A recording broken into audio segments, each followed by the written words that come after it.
হাবিব নার্সারির আরও একটি পর্বে আপনাকে স্বাগতম। আজ থেকে শুরু হচ্ছে আমাদের সিরিজ।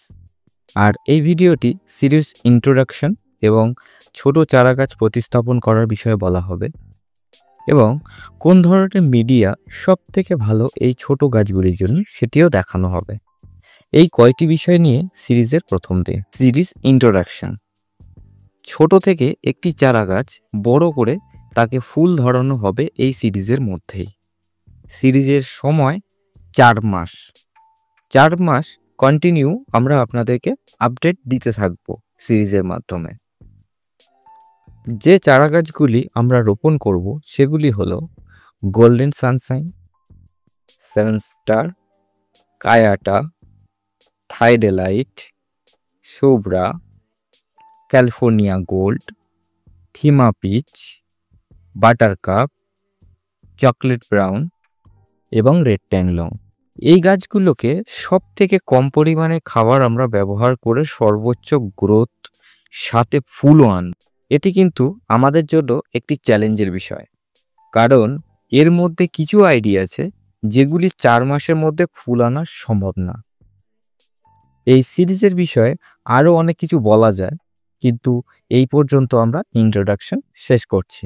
এবার 10টি আইডি প্রতিস্থাপন করা দেখাবো। এখানে আমরা কিছু সাধারণ কাজ করব। এই যে ছোট চারাগাছগুলি দেখছেন, এগুলি আমরা প্রথম কিছুদিনের জন্য গ্রো ব্যাগে লাগাবো, কারণ প্রচুর পরিমাণে গ্রোথ আমাদের প্রয়োজন। কারণটা হচ্ছে সময় খুবই সংক্ষেপ। এই গাছগুলোর জন্য আমরা যে মিডিয়া ব্যবহার করব সেটি হচ্ছে সাধারণ মাটি আর কিছু পরিমাণ ট্রাইকোডার্মা। আর এই মাটিগুলি সম্পূর্ণ ড্রাই।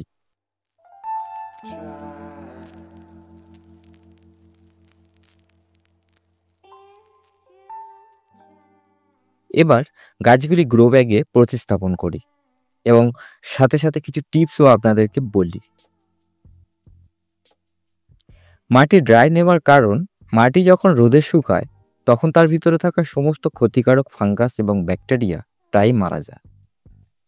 আর ট্রাইকোডার্মা মিক্স করার কারণ হলো এটি উপকারী ব্যাকটেরিয়া, আর এটি গাছের রুট এবং হেলথকে সুস্থ রাখতে সাহায্য করবে। আমরা যে মাটি ব্যবহার করছি এটি দোআঁশ মাটি। আপনাদের মাটি যদি এঁটেল মাটি হয় তাহলে 10% মতো লাল বালি ব্যবহার করতে পারেন, অন্যথায় ব্যবহার করার প্রয়োজন নেই।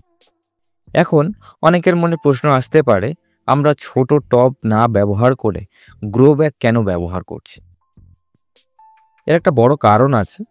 ছোট টবের থেকে গ্রো ব্যাগের গাছের বৃদ্ধি দ্রুত হয় এবং জল নিষ্কাশন ব্যবস্থা অনেক ভালো হয় টবের থেকে। আর পরের এপিসোডগুলোর মধ্যে আপনারা দেখতেও পাবেন কোনটার রেজাল্ট বেটার, টব নাকি গ্রো ব্যাগ। এই ছোট গাছগুলি রোপণ করার সময় কোনো রকম রাসায়নিক সার ব্যবহার করা যাবে না। আপনারা গাছ রোপণ করার সময় নিম খোল, হাড় গুঁড়ো এগুলি ব্যবহার করতে পারেন। আমরা সেটুকুও ব্যবহার করছি না।